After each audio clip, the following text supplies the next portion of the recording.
Nakita muna kami dito, saglit. Nakain muna kami sa Jollibee.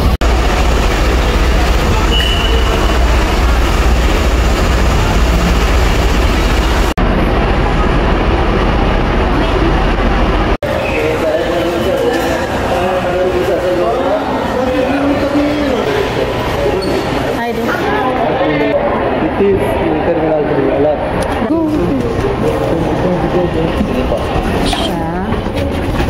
Hi.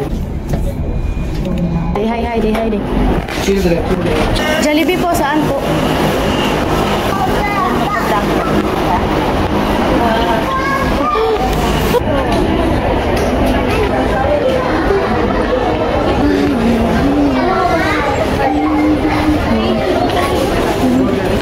Hi there.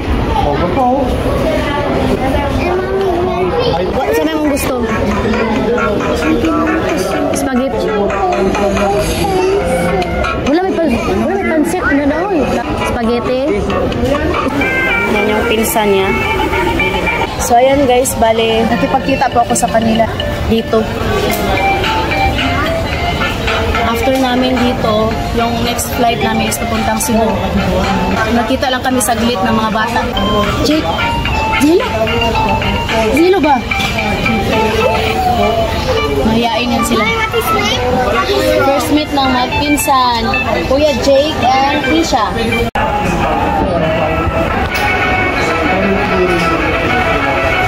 Take out na lang kami guys kasi nga hindi namin pwedeng iwanan yung mga luggage.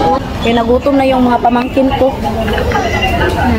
Kanina pa daw silang alas 5 naghintay sa amin. Kaso nga lang guys, pagdating namin dito, nalangan may sa immigration kay agamong i-travel. Nag-fill up kami. Ang importante is nakasama ko yung mga pamangkin ko. Saglit. Tisha! Ilang taon ka na?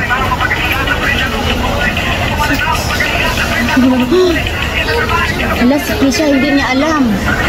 Hindi niya alam kung ilang taon na. Ikaw, Jake, ilang taon na? 9? Ayaw mo na bumalik sa atin? Sa kabulisan ba ayaw mo na balik? Ha? Gusto? Namimiss ko to guys kasi nga nung umalis ako, sobrang liit lang. Ngayon malaki na. So alas 11 na pala dito guys.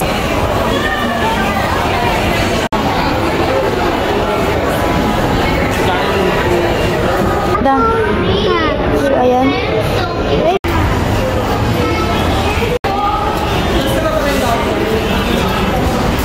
Hihit ka siya.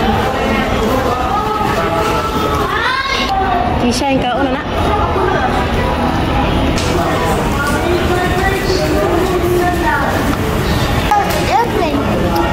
No.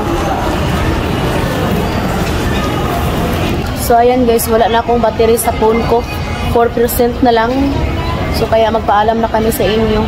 Bye, Katya! Bye! Jake! Bye! Bye! Thank you for watching.